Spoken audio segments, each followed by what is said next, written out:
compartir hoy con un analista pues extraordinario, pues un hombre con una gran agudez en sus comentarios, en sus análisis muy precisos y que va a tratar de ayudarnos y ayudarnos a ustedes, Radio Escucha, a entender todo lo que está pasando. Le damos la bienvenida a Yure Vázquez. Yure, buenas tardes, ¿cómo estás? Bienvenido a Trading. Buenas tardes, un saludo para ustedes y para toda la audiencia. Gracias por tenerme por acá. No, gracias a ti por compartir con nosotros tu tiempo.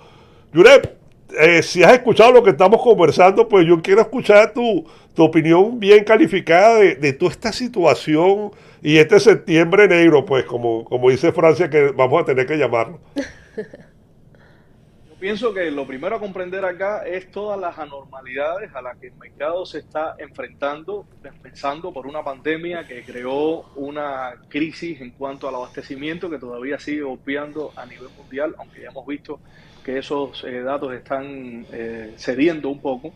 Y después seguido por la política de la administración actual en los Estados Unidos, que hizo un cambio de política energética que inmediatamente disparó los precios de la energía, causando una ola, ¿no?, de otros efectos en el mercado, agregando a el problema de la inflación. Todavía el petróleo, a pesar de que ha bajado un poco, sigue en niveles altos en comparación a los años anteriores.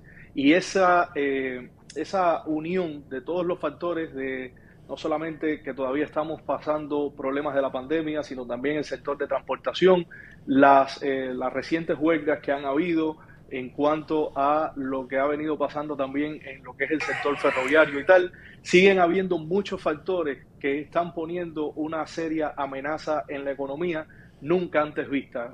Estamos refiriéndonos que cuando estamos viendo la inflación y buscamos datos pues, de 1970, tenemos que tener en cuenta que independientemente de que en el pasado hemos tenido altos niveles de inflación, lo que no ha habido en el pasado es una serie de elementos entrando a jugar de forma tan importante como todas estas amenazas que estamos viendo hoy, que nunca las hemos tenido anteriormente.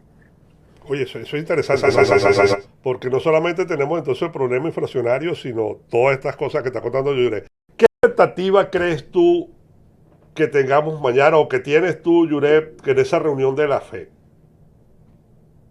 Se comenta de que Jerome Powell va a dar un incremento lo suficientemente fuerte, él mismo lo dijo, suficientemente fuerte debe entenderse en la categoría de 0.75%. Yo igualmente no creo que él vaya a subir tanto como un 1%. Eso daría un mensaje demasiado negativo al mercado de una urgencia que no sería del todo producente para lo que estamos tratando de hacer, que es una caída lenta. Él mismo lo ha dicho, están tratando de contener la inflación, pero sin provocar una caída muy abrupta en el mercado. Si llegáramos a subir de una manera tan agresiva los intereses, como hemos visto otros bancos centrales haciendo, yo creo que lo que va a suceder es que vamos a tener un mercado extremadamente bajista reaccionando a un aumento demasiado grave. Yo pienso que mañana lo correcto hacer sería aumentar un 0.75%, creo que el mercado ya está preparado para eso, y después lo más importante, ni siquiera está en el aumento de ese 0.75%, o incluso hay un 16% de que pueda subir un 1%, pero yo creo que lo más importante va a estar en la conferencia que viene después a las 2:30, donde Powell es decir, donde estamos esperando que Powell comente acerca de cuál es su expectativa para la próxima postura que va a tener ante la política monetaria. Y un ejemplo de esto está en si da algún tipo de indicio que ya los aumentos en las tasas de interés han sido lo suficientemente sólidos como para mantener un tipo de control en la inflación, o si ellos anticipan que ha sido ya lo suficiente como para que la inflación se pueda contener. De momento, como dije, todavía hay muchos elementos en la economía que dicen que vamos a tener una inflación por bastante tiempo y que no es tan transitoria como él inicialmente lo pensaba. Bueno, yo particularmente, primero no me gusta el estilo que tiene Mr. Powell porque yo lo comparo mucho con Mario Moreno Cantinflas, ese gran cómico latinoamericano que dice muchas cosas pero al final no dice nada, ¿no? Y luego, pues, Mr. Powell, los últimos tiempos no ha sido tan preciso con sus comentarios, por no decir que nos ha mentido, pues nos dijo que íbamos a alcanzar el tope de la inflación y seguimos creciendo, nos dijo que íbamos a tener un aterrizaje de algodón y muy suave, y después hace un par de semanas pues habló de que las familias americanas iban a sufrir, fueron sus palabras textuales, ¿no? Con la parte económica que viene. Entonces, creo que la parte de los comentarios de Mr. Powell, a mí por lo menos me da más miedo que el resultado de lo que puedan decir. O sea, 0,75 1 a mí no me parece tan significativo como lo que vaya a decir Mr. Powell después, porque gran parte de la caída que estamos viviendo hoy en día, pues es ese comentario que hizo él hace un par de semanas, que nos costó, pues el desplome de los mercados fue histórico. O sea, estamos hablando, el Nasdaq cayó 5%, el S&P 500 cayó 4 y tanto por ciento. Nada más que por ese comentario que hizo él de que las familias americanas iban a sufrir Sí, con lo que venía, ¿no? que iban a sentir dolor. Y Dolores. los mercados lo están sintiendo. O sea, Sí. más que las familias americanas, también los mercados, ¿no? Lo estamos viendo y esperemos a ver qué sucede mañana. Pero yo creo que sí se va a mantener en esos 75, como lo que hablábamos, no solamente por algo de medidas que tengan que tomar, sino también por la parte política, ¿no? Creo que ellos Indudablemente que la están, política es lo que más eso afecta. está haciendo un gran peso. Yurep, yo quiero tu comentario, pues un analista como tú, pues tan serio, tan preciso. Yo hoy cuando escuchamos el caso de Ford, ¿no? El reporte de Ford, yo automáticamente lo que pensé dije, bueno, nos dijeron mentira, ¿no? Porque Ford, una de las cosas que alega para sumar resultados es de que hay problemas con los suministros de las partes, ¿no? Entonces tú dices, bueno, suministro de las partes es o no hay producción o hay cuello de botella. Y nos habían dicho que las dos cosas estaban solucionadas. ¿Cuál es tu visión sobre ese reporte en específico? Yo pienso que antes de pasar a ese punto quería resaltar algo que yo creo que es importante para la audiencia también, y es que Powell ha tenido que hacer un reajuste a su narrativa también por la transición de gobierno que tuvo. Él traía antiguamente una administración que tenía bastante controlada la inflación y Powell podía tener una política monetaria acorde a lo que él venía telegrafiando con previo aviso. Al venir este cambio de administración, con la administración cambió también, como dije anteriormente, la política energética, se disparan los precios inmediatamente. Tenemos una guerra en Rusia con lo que es Ucrania, que igual empeora mucho la situación para los aliados, para el resto de Europa y tal. Y él ha tenido que verse forzado a ir cambiando su narrativa. Encima de esto es también una nueva administración que está inyectando mucho más capital en el mercado en un momento que, por ejemplo, las ayudas económicas, las crisis que tenemos en la frontera, todo esto son cosas nuevas para Powell, que ha tenido que ir viendo cómo va manteniendo un tipo de balance en cuanto a lo que está pasando en la economía y que no lo traía hace 2 años atrás. Por tanto y demás, hemos tenido que ver a un Powell que se ha tenido que ajustar, como el que dice, casi que bajo una tremenda presión para poder mantener ese balance de mandato que él tiene por el Congreso, de mantener la inflación contenida y el desempleo al mismo tiempo. Imagínate que estamos ante una administración que sigue dando estímulos económicos en medio de una economía donde hay 11 millones de empleos disponibles. Esa ayuda económica que se está poniendo en la calle, a pesar de todos los empleos que hay, hace que obviamente se empeore la inflación. Lo mismo acaba de pasar, por ejemplo, con el perdón de los préstamos estudiantiles. Eso pone más inflación en la economía. Y así sucesivamente. Es decir, son cosas que Powell no podía haber previsto y que obviamente lo único que puede hacer es cambiar, es decir, ajustar la política monetaria para poder redactarse a la situación. En cuanto al problema de suministro y lo que acaba de poner este reporte ahora a la luz, ¿no?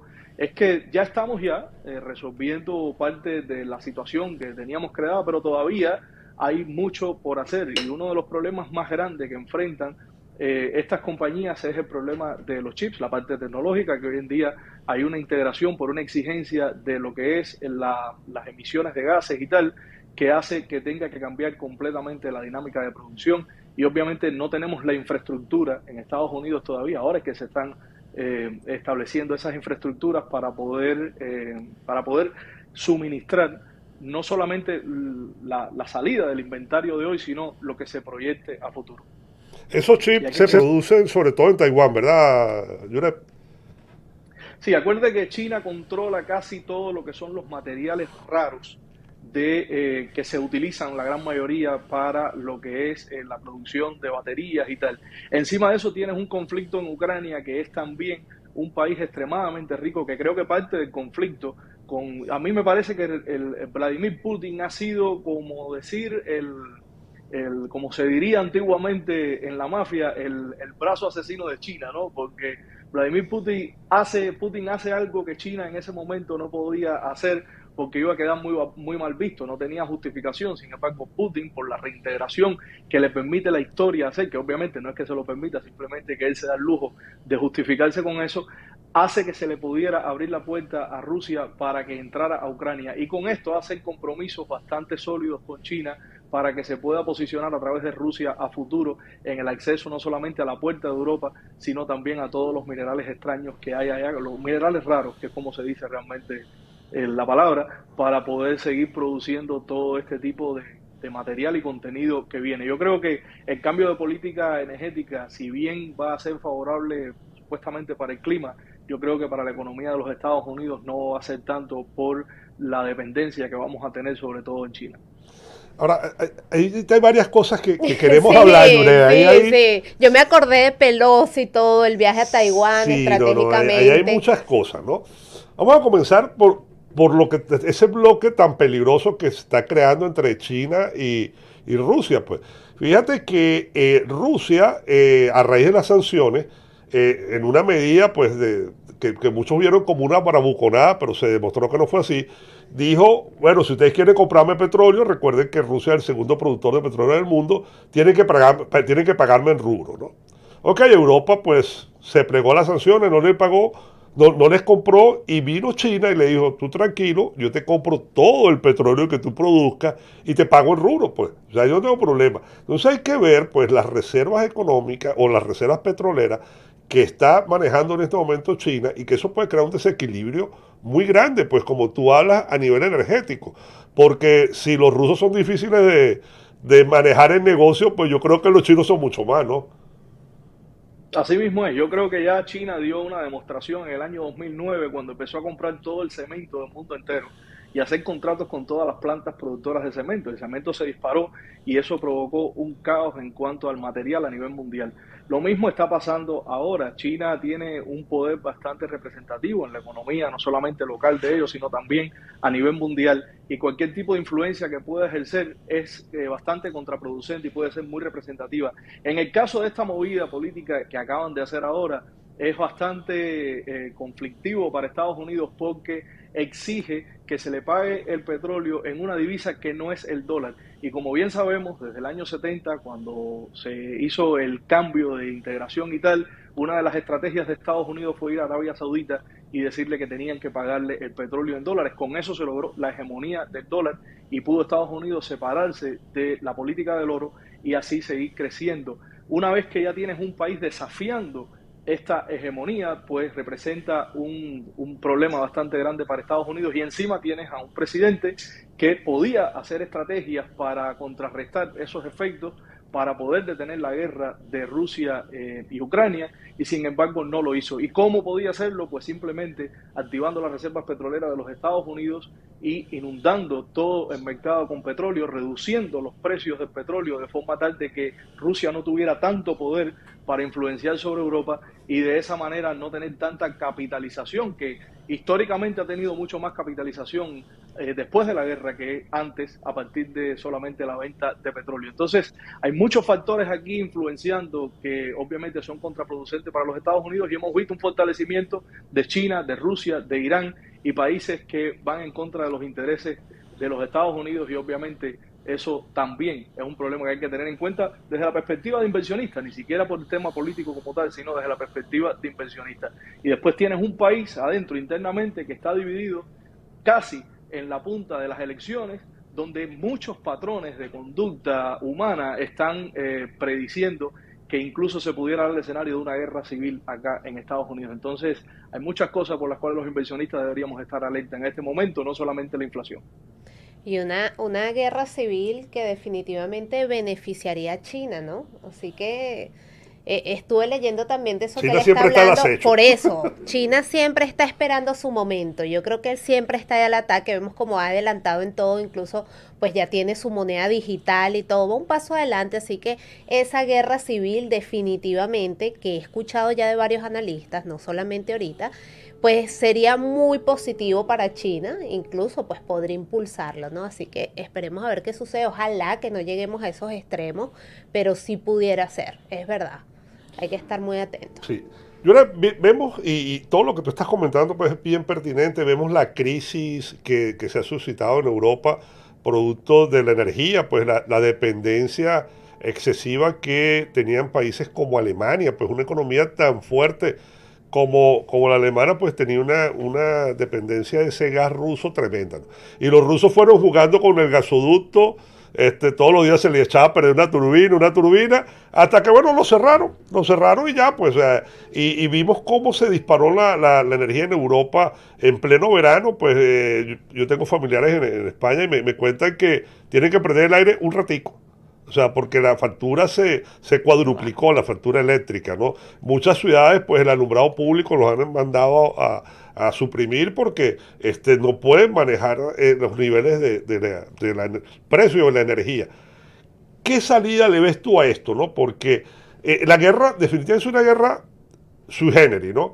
Casi que es una guerra de Hollywood, ya nadie ni habla, ¿no? Hay una guerra en el mundo que al principio nos conmovió mucho por las pérdidas humanas, porque de alguna otra manera pues veíamos un gigante como Rusia atacando pues a un pequeño país como Ucrania y nuestros corazones se fueron hacia ese lado, pero hoy en día ya nadie habla de eso, ¿no? O sea, ¿qué crees tú que esté pasando en todo eso? Porque hay cualquier cantidad de teorías, ¿no? De que hay un negocio de por medio con las ayudas que se están enviando a Ucrania, que no han sido nada despreciables, hasta bueno, hasta que no está pasando nada. ¿Qué crees tú de todo ese panorama, Yurek?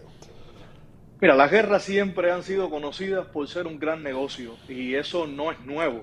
Incluso en ciertos momentos cruciales de la economía, la guerra ha sido casi que una salvación para una economía colapsada, que no es el caso en este momento, porque en este punto quien se está beneficiando más de la guerra son, como dije anteriormente, economías que van contrariamente a los principios que tenemos nosotros acá en Estados Unidos, como es el caso de China, Rusia y demás.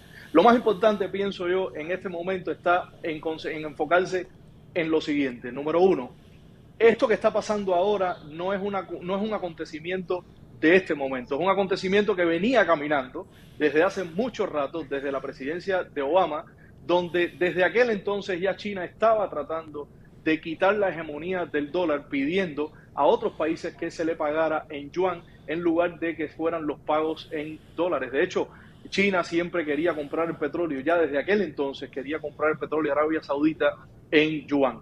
O sea que eso no viene de ahora. Cuando Trump asume la presidencia, lo primero que hace es cortarle los aranceles, es decir, y subirle los aranceles a China, debilitar su economía. Lo mismo hizo con Rusia y tal, y eso como que les hizo dar unos pasos hacia atrás. Pero con la llegada de la nueva administración, obviamente volvieron a tomar poder y ese nuevo balance de poder es lo que ha hecho que obviamente estemos en el escenario que estamos ahora. Y vuelvo y te repito, yo creo que lo que hay es una redistribución de ese poder donde Estados Unidos ha perdido una muy buena participación en el mercado internacional y hemos visto que esa participación la ha ganado Rusia, la ha ganado China, la ha ganado Irán, como dije anteriormente, incluso países hasta como Venezuela se han beneficiado muchísimo, incluyendo Cuba también indirectamente a través de todo lo que ha venido pasando. Hemos visto como el comunismo se ha esparcido mucho más a través de Centro y Suramérica. Entonces, estamos es decir, ha habido un reavivamiento de lo que vimos hace muchos años atrás de la Guerra Fría y tal, y un resurgimiento del comunismo como tendencia. Y es preocupante también toda la cantidad de personas que están entrando por la frontera, donde hay terroristas, más de 40 y tantos, 50 terroristas que se han registrado entrando por la frontera y tal, y no sabemos en realidad con qué fin, no sabemos qué tipo de estrategia. Recordemos que hay una guerra que Estados Unidos nunca ha podido ganar, que es la guerra de guerrilla. Estados Unidos es bueno atacando, haciendo ataques aéreos, haciendo ataques marítimos, pero la guerra de guerrilla nunca la ha podido ganar. No la ganó en Afganistán, no la ganó en Vietnam, no la ha ganado nunca. Y es importante tener en cuenta también que son amenazas que hay en este momento que nosotros como inversionistas deberíamos estarlo siguiendo mucho más de la inflación y mucho más de lo que está pasando ahora a nivel superficial. Sí, ahorita que menciona la crisis que existe en la frontera, a pesar de que el gobierno se empeña en decir que no hay una crisis. Pero bueno, lo que vemos todos los días a través de los medios de comunicación nos hace pensar que sí, pues. Yo, pues el jueves pasado, el programa Emprende 3, que es un programa donde hablamos de emprendimiento aquí en JLT Radio a las 5 de la tarde, aprovechando que estaba la periodista Rosana Araujo, nuestra compañera Rosana Araujo, que es una activista de los derechos de migración, decíamos que nosotros no estamos a favor de la inmigración desordenada, como está pasando, pero que después que las personas pasaban, no podía ser posible que los utilizaran como fichas políticas, ¿no?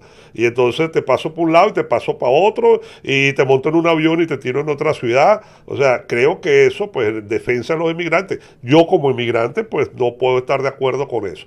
Pero ahora yo quiero, Yurek, que tú has tocado ese punto de los inmigrantes, que lo hablemos desde el punto de vista económico. Estos inmigrantes que ya están aquí, ya es un problema de los americanos, porque ya están aquí, no podemos expulsarlos a todos. Las mismas cifras que se manejan no están muy claras, se habla hasta de 7 millones de personas que han pasado por la frontera. 7 millones es una cantidad enorme, ¿no? ¿Cómo se maneja eso, no? Y seguirán entrando, Rafa. Claro, es que siguen, ¿no? Ahorita nomás que venía, estaba escuchando a Biden y estaba diciendo que era irracional cerrarle la puerta a los venezolanos, a los cubanos, a los nicaragüenses, que lo que tú dices no es cerrar las puertas, sino es hacer todo debidamente, porque precisamente no sabemos quién está entrando. O sea, son temas que no se tocan directamente, pero que está afectando directamente a la economía, y personas que entraron y a los 2 días ya muchos incluso están trabajando, ¿no? Entonces, wow, esto llama mucho la atención. Y dejando claro, Francia, que como emigrante, ojalá que vinieran todos los inmigrantes que necesita este país, todos, porque este país necesita mano de obra. O sea, ojalá que vinieran todos, pero de manera organizada. La semana pasada, pues, alguien hizo un comentario, pues, que llamó y dijo que no está de acuerdo con mi comentario, porque ya yo estaba cómodamente aquí y le dije, no, o sea, yo dije algo, no sé si a las personas les cayó bien o les cayó mal, pero creo que es parte de mi sentimiento, y dije que los Estados Unidos era mi casa en este momento y yo tenía que defender a mi casa. Y yo no estaba de acuerdo con ese tipo de cosas que, como dice Yuret, en ese desorden puede entrar de todo. Hay mucha gente buena, la mayoría son buenas, son trabajadoras, pero también ese descontrol, pues, delincuentes, terroristas, ¿qué sabe uno que puede pasar? Yo quiero ese comentario que pudieras ahondarlo un poco más, Yuret, porque es algo que está pasándonos a todos, ¿no? Todos los estados, ya no son Texas, Arizona o California, son todos los estados de la Unión, pues de alguna manera están siendo afectados. Yo creo que no hay nada para nosotros que somos inmigrantes, yo creo que no hay nada más agradable que ver la reunificación familiar. Yo creo que no hay una cosa que nos produzca más satisfacción y más alegría al corazón que ver cómo las familias se reunifican, personas que no se han visto en años, esas madres que llevan muchísimo tiempo sin ver a sus hijos. Yo creo que no hay nada más agradable que verlas reunificándose con su familia. Y en eso, o sea, todos estamos de acuerdo en ese tipo de migración. Lo que no estamos de acuerdo es en la migración que pone la seguridad nacional en riesgo.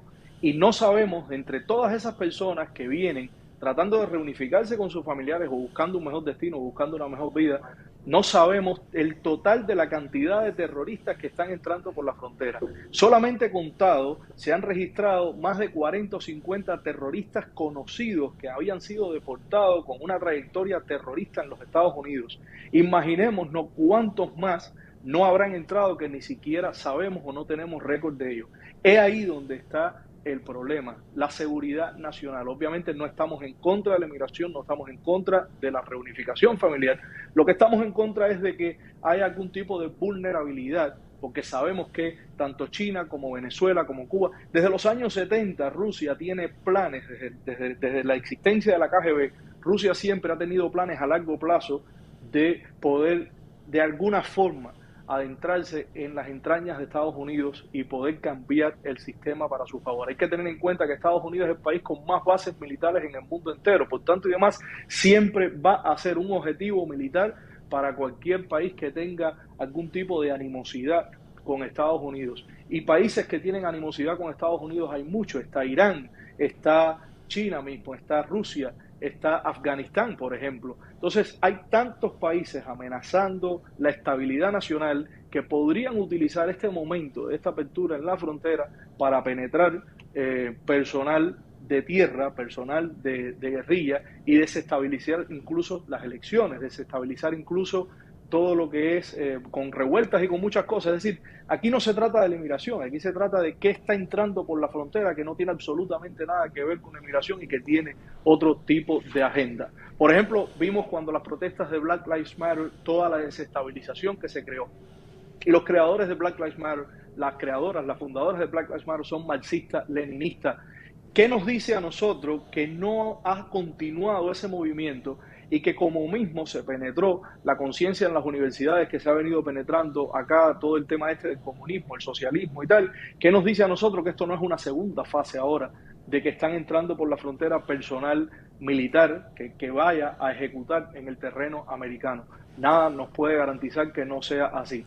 Desde la perspectiva positiva, obviamente Estados Unidos necesita mano de obra, Estados Unidos necesita reactivar la fuerza laboral, los inmigrantes pueden ser un gran aporte en esa área para poder continuar estimulando nuestra economía. Por otro lado, hay mucho dinero que tiene que salir a las manos de estos inmigrantes que no están produciendo en este momento para poder mantenerlos en sus primeros meses, para poder crearles una estabilidad, que ese dinero sigue aumentando el problema de la inflación. Además que colapsan los sistemas judiciales de este país, colapsa el sistema de inmigración porque no hay forma de poder atender a tantas personas entrando a la velocidad que están entrando y poder hacerlo de una manera correcta. En Laredo solamente, que es una frontera bastante pequeña, yo he estado ahí personalmente, están entrando un averaje de 300 personas diarias. Esto solamente en Laredo, imagínense ustedes en el resto de la frontera. Entonces, sí, es preocupante y aunque hay aspectos positivos, tenemos que ver también esos aspectos que atentan contra la seguridad nacional.